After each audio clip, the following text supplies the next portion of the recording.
One of the big mistakes that we make as traders is that we highlight what happened last time. So the last trade or the last couple trades, if there's some sort of theme going on in that we can... Two traders, Darren and Walter, pull back the curtain on profitable trading systems, consistent money management, and profitable psychological triggers. Welcome to the Two Traders Podcast. Hey there, it's Walter Peters, and you're here at the Two Traders Podcast. I've got Darren with me on the line. Hi, Darren. Hello, Walter. So we're going to talk about this idea of bending the rules. Why is it that some traders, or many traders, in fact, I've been one of them, want to bend the rules instead of just sticking with their trading system? So you've got a trading system. You're pretty convinced that it's going to make money for you. So why don't we just execute it, Darren? What is it about traders where we want to bend the rules or change the system and not really stick to what we believe is going to do well for us? Well, simply, I think, Walter, we're not built for trading. Firstly, we're not built to deal with uncertainty. We want to remove uncertainty in everything we do. You know, we want guarantees, and so you have to do certain things to be able to counteract that. And the one I notice the most with traders is, someone spoke to me the other day and they said, how can I'd explained a trading system to them, and they said, okay, well, I'm going to start trading this and practice so I can get good at taking the entries. And I said, well, you're not going to learn anything by doing that, because you haven't prepared your mindset to trade the system. You just know the rules of the system, but you have got nowhere have you got written down what to expect. So when the system plays out in real time, something's going to happen that you weren't expecting, although it is most likely parcel of the system, and then you're going to react to that emotionally and make a bad decision. So I think that one of the most important things is, like, when you do back testing, people think back testing is to find out if it makes a profit or not, and that's all that matters. So they do the back testing and say, oh yeah, it made 10,000 pips last year, brilliant, so I'll just start trading it live. Whereas really what you need to do when you back test is say, how long is it before it's profitable? How long are the periods that it doesn't make profit? How big are the drawdowns that I'm going to experience? And all of these figures are just ballpark figures, but you need to write those down so you have realistic expectations of what's going to happen. And whether it makes profit or not is like the end of the equation, like the least important bit to find out, because that's not going to affect your decision making at the end of the day. So yeah, I think one of the main reasons are people don't have realistic expectations, and they haven't made a note of it when they're doing their back testing. So when the system plays out as it should, they get surprised, they get emotional reaction to like a negative aspect like losing or a run of losers, and then they make changes to their system. So yeah, that's one of the most important for me. Yeah, that's interesting. What if I were to say to you, Darren, that I think I really want to climb Mount Everest, and the reason why I want to climb Mount Everest is because I think the view will be amazing when I get up there, and I just can't wait to see that view. It's sort of the same idea, isn't it, where we put all this focus on the end result and not what it takes to get there, right? Yeah, and I think it's important, like you say, to have that goal. Like you say, you have a goal to climb Mount Everest, but you need to know all of the the bit in between. Exactly right, yeah. I think that's a great way to see it, because, as you say, you don't necessarily feel the drawdowns when you're back testing 5 years worth of data. Whether you're doing it, bar by bar, or letting the computer run it for you, you don't really feel that. And just because, over the last 15 years, the deepest drawdown was 11%, that doesn't mean that you won't see a 25% drawdown in the future. So, these can be seductive and tricky, and I agree with you. Most traders that I've spoken to, they usually are focused on now there's a few exceptions, but they're usually focused on the profits, on the end result. And usually the traders who focus on the drawdowns and the negative, those are the ones that have a more difficult time pulling the trigger. If that's their main focus is on the loss.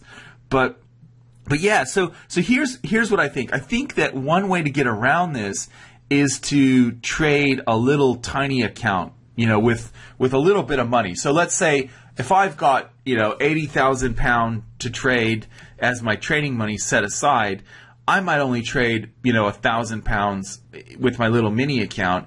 And what this will do is a couple of things. It'll show me how long it takes for my trade to reach profit, and so I'll see what this is all about. I won't be going through the full stress and strain of trading my entire account, however tempting that might be.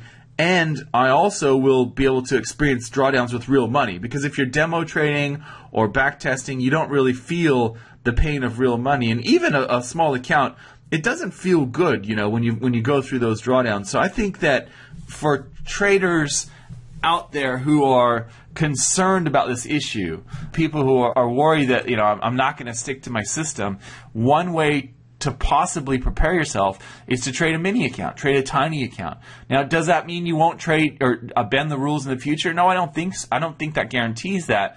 But I try and focus on, if I want to tweak things or change things or bend the rules, what I try and do is put that through a process.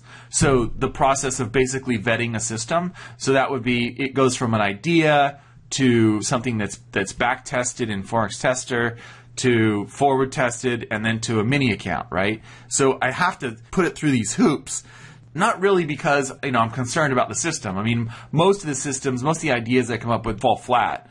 But if I want to get good at trading that system, I feel like I need to become intimate with it and understand what it's going to do in different market conditions. So I agree with what you're saying. I mean, it's an interesting point that just because you know the system doesn't mean you will be able to trade it.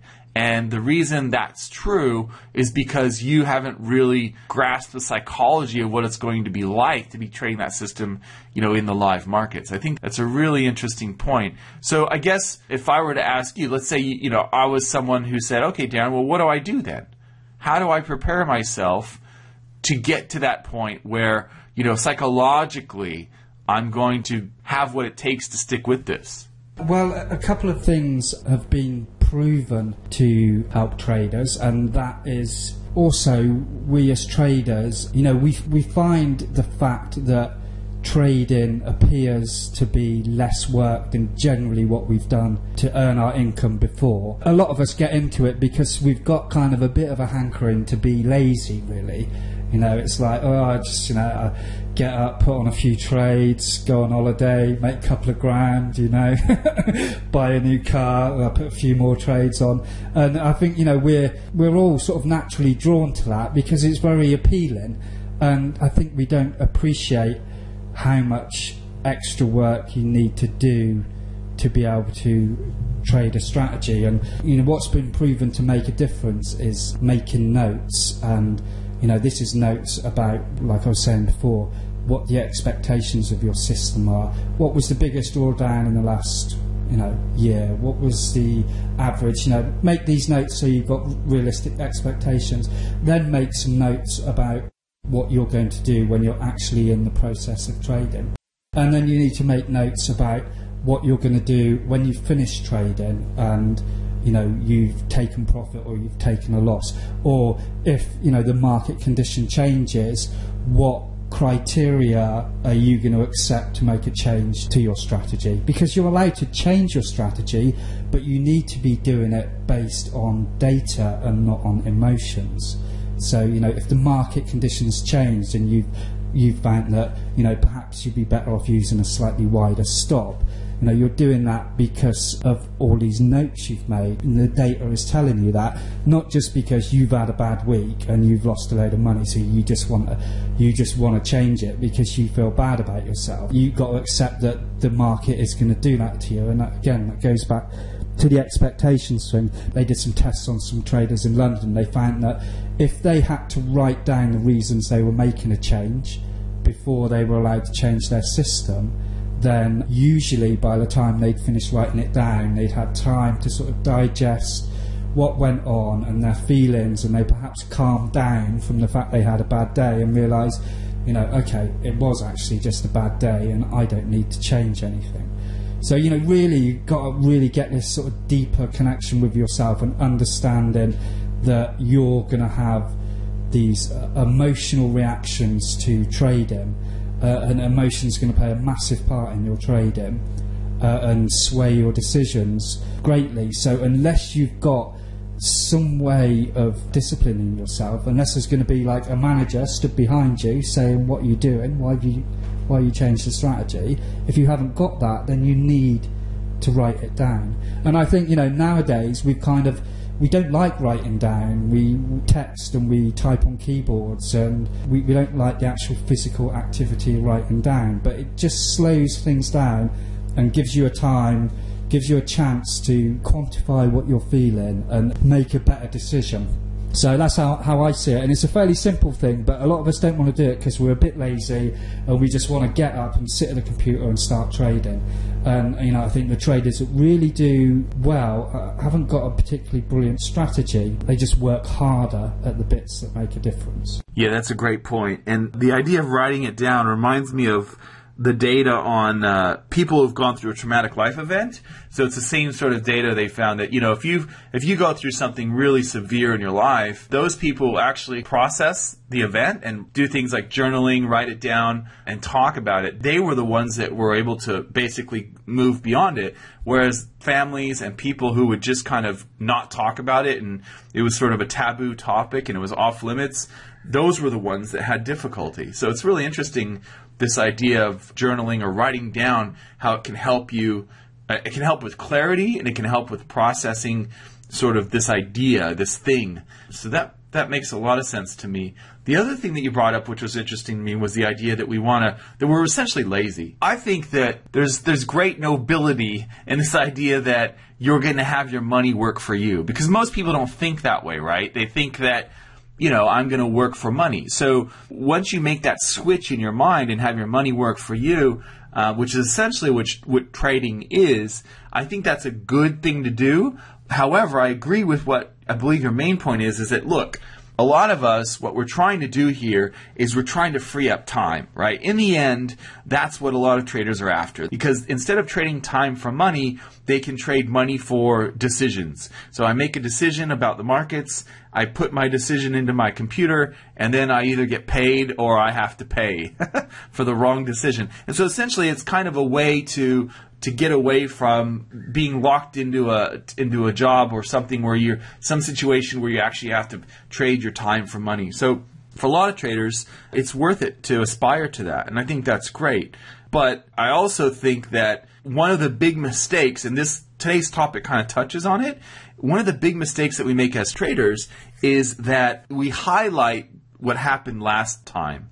So the last trade or the last couple trades, if there's some sort of theme going on there that we can see, and we're very good at seeing patterns as humans, so there's usually not much of a problem there, then we're likely to come up with a reason why we should adjust. So the last 3 trades, my stop loss was hit very quickly, so I need to widen my stop. Or yesterday's trade, what happened was it went really close to my target, but then it moved away too quickly, so I need to make my target closer on the next trade. So these things are really sort of, to me, they're mistakes that we make because we're trading the last trade. I mean, would you agree with that? It's something that I think it just happens too often, where it's like an exponential moving average. An exponential moving average weights more heavily the most recent price than it does the price 10, 20, 30 times 30 days ago or 30 hours ago or whatever time frame you're looking at. That exponential moving average puts a lot of weight on the most recent move.